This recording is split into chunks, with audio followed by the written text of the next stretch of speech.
क्या है मजबूरी, करेंगे इसी पर बात।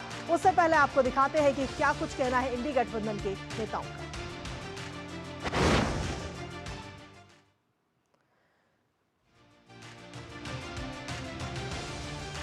तो ये इंडी गठबंधन में एक बार फिर से कहीं ना कहीं खटपट नजर आ रही है। कांग्रेस की तरफ से कहा जा रहा है और पृथ्वीराज चव्हाण ने बड़ा बयान दिया है। क्या है वो बयान, वो भी आपको सुनाएंगे। लेकिन इसके साथ ही वहीं दूसरी तरफ अगर हम देखें तो समाजवादी पार्टी की तरफ से भी कई बातें कही जा रही है। समाजवादी पार्टी की तरफ से कहा जा रहा है खुल्लम खुल्ला आम आदमी पार्टी के समर्थन में अखिलेश यादव आ गए हैं।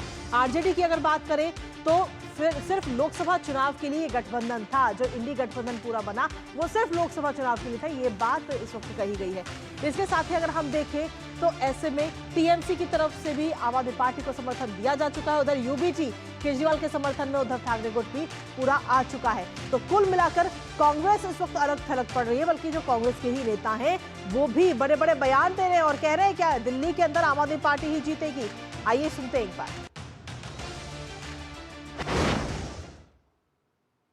पहले से तय था इंडिया अलायंस जो है वो लोकसभा के लिए, और बिहार में जहाँ तक बात की जाए हम लोग तो शुरू से साथ थे यहाँ पे। अभी हम लोगों ने डिसाइड नहीं किया पार्टी ने कि हम लोग वहाँ चुनाव लड़ेंगे कि नहीं लड़ेंगे। दिल्ली चुनाव बहुत अहम चुनाव है। मैं समझता हूँ शायद वहाँ केजरीवाल जीत जाएंगे। कांग्रेस भी फ्रे में है, कांग्रेस भी चुनाव लड़ेगी। अच्छा होता अगर कांग्रेस और आपका अगर गठबंधन होता। देखिए, जो आपस में लड़ते हैं उनको कभी जनता समर्थन नहीं करती। हरियाणा में ये अलायंस टूटा हुआ था, आपस में लड़े कांग्रेस, आम आदमी, समाजवादी पार्टी वाले, जनता ने विपक्ष में बैठा है। महाराष्ट्र में समाजवादी पार्टी, कांग्रेस पार्टी, उद्धव सेना एक दूसरे को आंख दिखा रही थी, विपक्ष में बैठे। उत्तर प्रदेश के अंदर समाजवादी पार्टी कांग्रेस को आंख दिखा रही थी, कांग्रेस जो है वो बेइज्जती होते हुए एक सीट पे नहीं लड़ी, समाजवादी पार्टी विपक्ष में बैठी। ठीक इसी तरीके से दिल्ली के अंदर इन लोगों ने कांग्रेस पार्टी को आंख दिखाई, समाजवादी पार्टी कांग्रेस से लड़ रही, कांग्रेस आपसे लड़ रही है, इन सबको विपक्ष में बैठना है। पहले से तो जहां एक तरफ कांग्रेस दिल्ली विधानसभा चुनाव में अलग थलग पड़ रही है, वहीं दूसरी तरफ भारतीय जनता पार्टी इस पर चुटकी ले रही है। इसके साथ ही दिल्ली में कई सीटें ऐसी हैं जहां पर कांग्रेस ने आम आदमी पार्टी के खिलाफ अपने उम्मीदवार को उतार दिया है। आइए वो हॉट सीट पर एक बार नजर डाल लेते हैं कि आखिर किस किस जगह पर, क्योंकि कुल मिलाकर कांग्रेस ने अभी तक 48 सीटों पर अपने उम्मीदवारों की घोषणा की है और इन 48 सीटों में से कई सारी सीटें ऐसी हैं जिन पर सीधे तौर पर हॉट सीट जिन्हें कहा जा रहा है और आम आदमी पार्टी के उम्मीदवार के खिलाफ ये सीटों पर उतारा गया अपने प्रत्याशी। सबसे पहले बात करेंगे नई दिल्ली की, जहां पर अरविंद केजरीवाल को आम आदमी पार्टी ने चुनावी मैदान में उतारा, वहीं दूसरी तरफ कांग्रेस की तरफ से संदीप दीक्षित को चुनावी मैदान में उतारा गया है। इसके साथ ही अगर हम बात करें कालकाजी सीट की, तो आम आदमी पार्टी की तरफ से इस वक्त के जो मुख्यमंत्री हैं आतिशी, वो इस वक्त चुनावी मैदान में है और कांग्रेस आम आदमी पार्टी की तरफ से चुनावी मैदान में है और वहीं कांग्रेस की तरफ से अलका लांबा।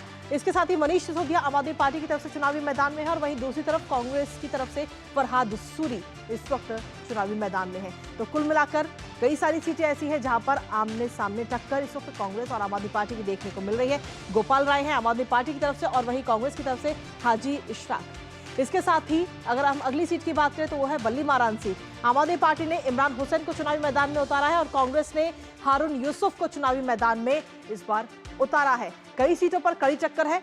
आम आदमी पार्टी ने मुकेश अहलावत को सुल्तानपुर माजरा सीट से चुनावी मैदान में उतारा है, वहीं कांग्रेस ने जय किशन को चुनावी मैदान में उतारा है। तो ये तमाम वो सीटें हैं जिन पर इस वक्त आमने सामने टक्कर आम आदमी पार्टी और कांग्रेस की देखने को मिल रही है, क्योंकि कांग्रेस इस बार किसी भी कीमत पर जो उसकी खोई हुई जमीन है उसकी तलाश कर रही है। इसी पर ताजा अपडेट ले लेते हैं। हमारे साथ में हमारे सहयोगी धीरज इस वक्त जुड़ रहे हैं, साथ ही कुमार आलोक हमारे सहयोगी जुड़ रहे हैं। सीधा उनका रुख करेंगे। सबसे पहले धीरज आपके पास में आएंगे।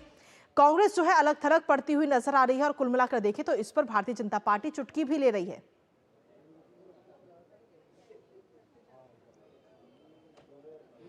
बिल्कुल आपने सही कहा। जो कांग्रेस का जो कमज़ोर हाथ है उसको कोई गठबंधन का साथी नहीं मिल रहा है और जो उनके साथी हैं वो एक के बाद उनका साथ छोड़ते जा रहे हैं। जाहिर सी बात है भारतीय जनता पार्टी इस पे बाज नहीं आई और उन्होंने मज़े में पूछ लिया कि इंडी गठबंधन जो चुनाव में था, लोकसभा चुनाव में, उस इंडी गठबंधन का क्या हुआ। उनके ही साथी उनका साथ छोड़ते जा रहे हैं। टीएमसी ने अरविंद केजरीवाल जी को एक तरीके से अपना समर्थन दिया तो अरविंद केजरीवाल की तरफ से थैंक यू दीदी का जवाब आया। अब एसपी भी केजरीवाल के प्रचार में आ रही है। जो उद्धव ठाकरे महाराष्ट्र से वो भी केजरीवाल को सपोर्ट कर रहे हैं। तो हम कह सकते हैं कि केजरीवाल के सामने कांग्रेस एक तरीके से यहाँ उसकी स्थिति इंडी गठबंधन में छोटी पड़ गई है और इसलिए छोटे लोगों को कोई साथ देने के लिए दिल्ली में तैयार नहीं है। एक बात कहना बहुत महत्वपूर्ण है कि जिस समय जो आम आदमी पार्टी के जो राज्यसभा सांसद संजय सिंह, उन्होंने साफ तौर पर एक बात कही थी कि अगर जिस तरीके से कांग्रेस आम आदमी पार्टी के साथ हमलावर है तो एक ऐसी स्थिति आएगी कि हम कांग्रेस को इंडी गठबंधन से बाहर करेंगे।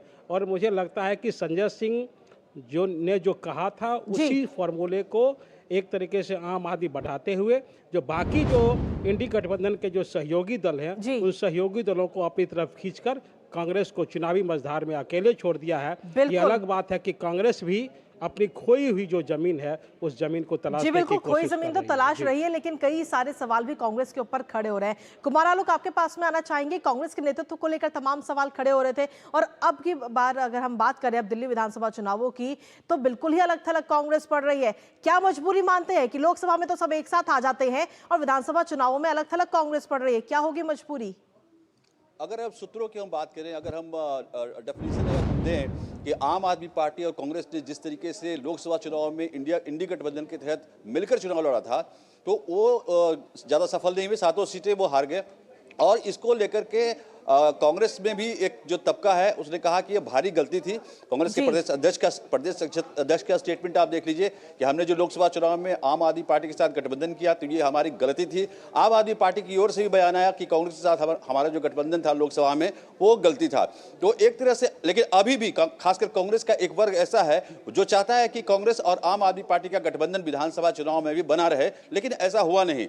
आपने पृथ्वीराज चौहान का जो स्टेटमेंट आपने देखा कि पृथ्वीराज चौहान जो महाराष्ट्र के बड़े नेता हैं, उन्होंने कहा कि वहां अरविंद केजरीवाल जीत रहे हैं, यानी कांग्रेस के बड़े नेता कह रहे हैं कि अरविंद केजरीवाल जीत रहे हैं और बाद में अपने स्टेटमेंट से वो फिर बिफर जाते हैं, बाद में वो पलट जाते हैं। अभी हमारी संदीप दीक्षित से लंबी बातचीत हुई, हम आपको बातचीत सुनवाएंगे 2:30 बजे के बुलेटिन में। संदीप दीक्षित ने जिस तरीके से आक्रामक रवैया इंडी गठबंधन की तरफ किया, अपना तीर जो छोड़ा है, उनका यही कहना था कि आम आदमी पार्टी ने पूरी तरीके से नुकसान किया है कांग्रेस को, चाहे वो उत्तराखंड का चुनाव हो, चाहे हिमाचल का चुनाव हो, चाहे गोवा का चुनाव हो, और हमारा आम आदमी पार्टी से गठबंधन नहीं होना चाहिए था। रही बात समाजवादी पार्टी और तृणमूल कांग्रेस और यूवीटी की बात रही, तो उनका कहना था संदीप दीक्षित का कि इन लोगों को डर है कि यूपी में जिस तरीके से कांग्रेस ने रिवाइव किया, इन लोगों को डर है कि अगर कांग्रेस दिल्ली में रिवाइव कर जाती है तो क्षेत्रीय दल जो हैं जहां पर उनकी पैठ है, समाजवादी पार्टी हो चाहे वो तृणमूल कांग्रेस हो, उनको बहुत बड़ा धक्का लगेगा। लेकिन कहीं ना कहीं जी झटके पे झटके तो मिल ही रहे हैं, लेकिन फिलहाल अब तमाम सवाल कांग्रेस पे खड़े हो रहे हैं। एक समय में कांग्रेस सबसे बड़ी पार्टी थी, लेकिन अब उसी मुताबिक अब छोटी पार्टी होती हुई नजर आ रही है और कोई साथी भी नजर नहीं आ रहा। फिलहाल बहुत बहुत शुक्रिया आप दोनों का तमाम जानकारी देने के लिए, धीरज और कुमार आलोक।